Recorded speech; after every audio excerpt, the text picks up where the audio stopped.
And here we go for the roundup of Zero Hedge, the edgier publication, home of Tyler Durbin, the infamous.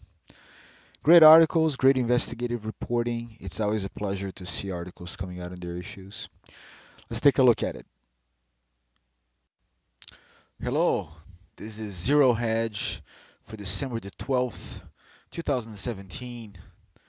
Really great edition today. I'm going to start off with something light. Everybody's tired of hearing about Bitcoin, but the the uh, the bubble for Bitcoin is now the biggest one in history, surpassing the famous tulip mania, which happened in the 1600s. I don't know. I could have gotten to Bitcoin when it was just a few dollars for each, and of course you may say, you'd probably kick yourself for not doing it, but the reasons I didn't get it in it then and why I haven't done it yet and probably won't until it's more clear, it's that I always understood that the federal government could. I mean, back when Bitcoin was strong, you could remember all the hassles that PayPal was going through just to become a paying agent in between customers and goods and services. Uh, and there were already some changes in legislation against Bitcoin. Some countries had been offering legislation. I mean, all it took was for the Federal Reserve or central bank to classify Bitcoin as trading currency, and that'll be the end of it. It'll be taxed, it'll be regulated, it'll be a bank. So I thought this could overnight just tumble, just go away. And that's why I didn't. Of course, you could say, well, you could have spent a couple of $100. You'd be, really well off now. I mean, how do you know, right? How do you know? C'est la vie. That's my regret, my opinion. I'm very happy for folks who bought it and made a lot of money on it. Anytime is a good time to sell. When it crashes, it's going to crash so hard, it's going to make your head spin. This is, I mean, at the first sign of a sellout, people are going to be dumping everything they have. Okay, next. This is pretty big. Now, for those of you who don't remember, Michael Morrell went on television a couple of times. So here's CNN. He was staunchly against Edward Snowden. Now, he's also against Chelsea Manning. I'll tell you, he's so hard against Chelsea Manning that no, that's not here. Where is it? Yep, left Harvard, because Harvard invited Chelsea Clinton to be a fellow. He went on to say, I cannot be part of an organization that honors a convicted felon and a leaker. I have zero love for Chelsea Manning. She has become just a bigot, or he or she, whatever. I respect the fact that he or she, but you know, had the courage to show all that data. I think it's unspeakable, it's unconscionable that the footage on the leaked data showed a crime, at least one. I mean, God knows how much more of it showed crimes. This helicopter flying over, I think it was Iraq, shooting down reporters thinking they were terrorists. Even if they were terrorists, they were just walking around. What kind of cowardice way it is to take someone? Regardless, they shot reporters. Nobody in the helicopter flight was reprimanded. Nobody lost their jobs. Nobody in Central Command lost their jobs.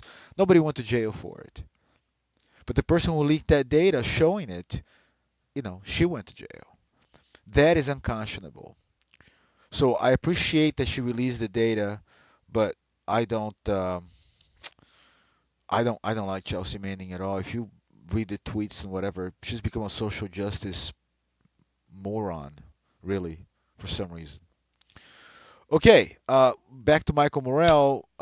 He was deputy director for the CIA, working beneath Petraeus before he was ousted due to that sex scandal. He runs the CIA for a few months, then uh, who was it? John Brennan comes in after him, and you know everything about John Brennan. He's a lying son of a bad person. So I have no love for this guy, and what this article is saying is that he he had um, like this is a public statement he made. Americans may well die at the hands of a terrorist. Oh no, no. What was the one about Trump? Trump is an unwitting agent for the Russian Federation. I mean, really playing up his reputation in the CIA and roping in that Trump is dangerous and that's a terrible move. And today, what does he do? He admits that he was wrong. Not only that he was wrong, but that he took a leading role in the intelligence agency attack on Donald Trump. For all of those who thought that that was just a pipe dream, that there was no intelligence agency deep state attack on Trump, follow this up. It's undisputed at this point. Oops. Okay, so I put some tabs up.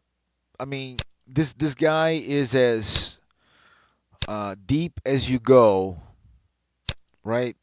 He's got all the connections.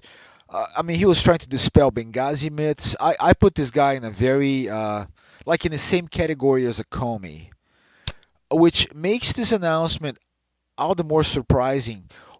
Take this man to make this kind of statement today. Like, what is it that tripped him to have a guilty conscience? What is the reason? I usually don't question the facts. I question the narrative. Why is this guy today?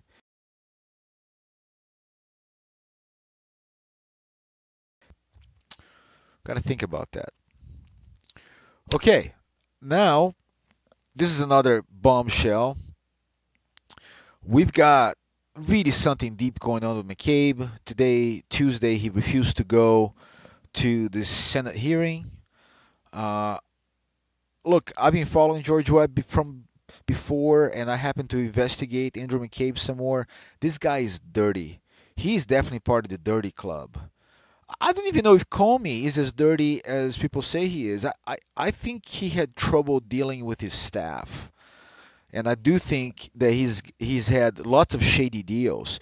But in uh, wrangling the FBI to become a corrupt agency, I don't think he had a big part in driving the change. He just kind of kept the boat floating. He didn't rock it.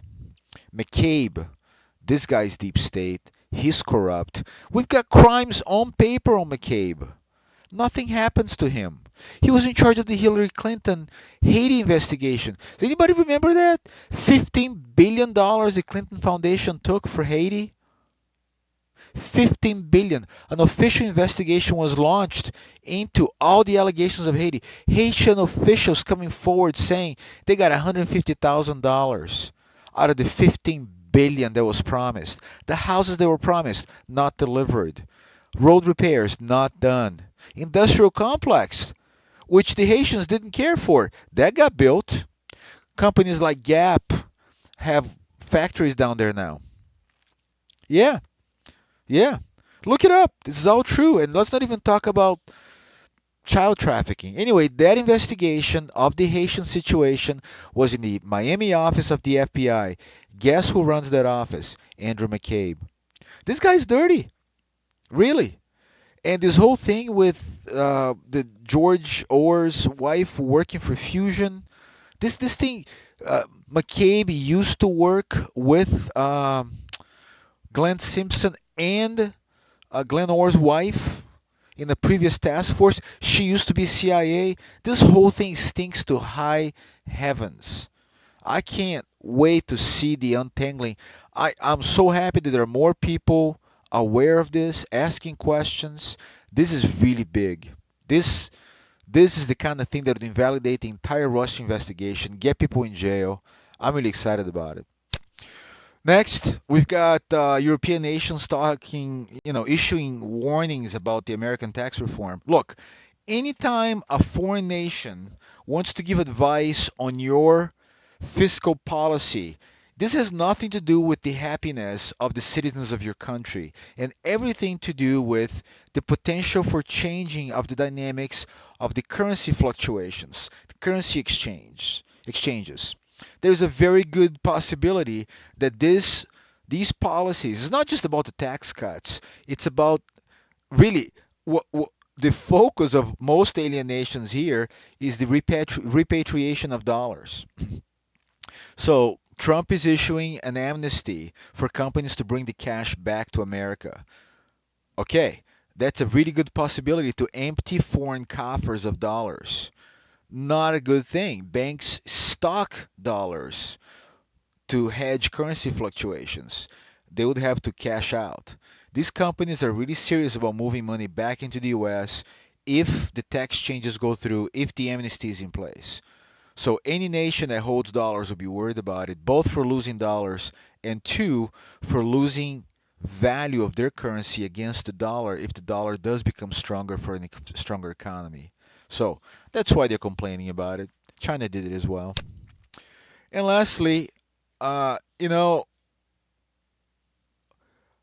I mean, the possibility that Peter Strzok, the same guy that interviewed Hillary Clinton, who wrote notes but didn't record the call, think about how reliable that is.